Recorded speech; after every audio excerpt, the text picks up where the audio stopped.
লিজা! স্ক্রিনের মধ্যে যে মানুষটাকে দেখতে পাচ্ছেন তাকে চিনেন না এমন মানুষ হয়তো কম আছে। তার নাম হচ্ছে কাফি ভাই। সে বই মেলাতে গিয়ে সে বই বিক্রি করতেছে, তার নিজের লেখা বই। তার নাকি প্রাক্তন ছিল, তার প্রাক্তনের নাম নাকি লিজা। সে যখন বই বিক্রি করছে তখন তার প্রাক্তন লিজার নাম হয়তো 10 থেকে 15 বার নিছে।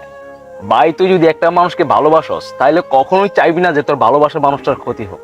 তুই কি চাইবি যে তোর ভালোবাসার মানুষটার সংসারটা ভেঙে যাক?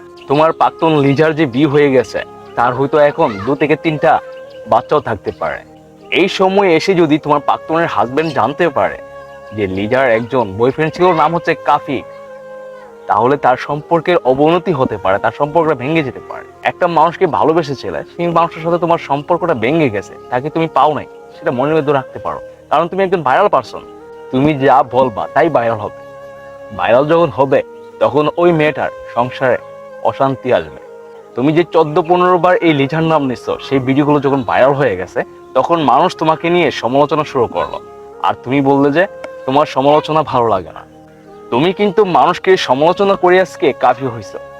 তুমি অনেক সেলিব্রিটিদেরকে সমালোচনা করছো, তাদেরকে নিয়ে কথা বলছো, তাদেরকে নিয়ে ভিডিও বানাইছো, তার জন্য আজকে তুমি কাফি ভাই। না হলে তোমাকে কেউ চিনতো না। আর আজকে তোমার সমালোচনা ভালো লাগে না। আর যাই হোক, একটা কথা হচ্ছে, কেউ যদি কাউকে ভালোবাসো তাহলে কখনোই চাইবা না যে তোমার মানুষটার কোনো ক্ষতি হোক।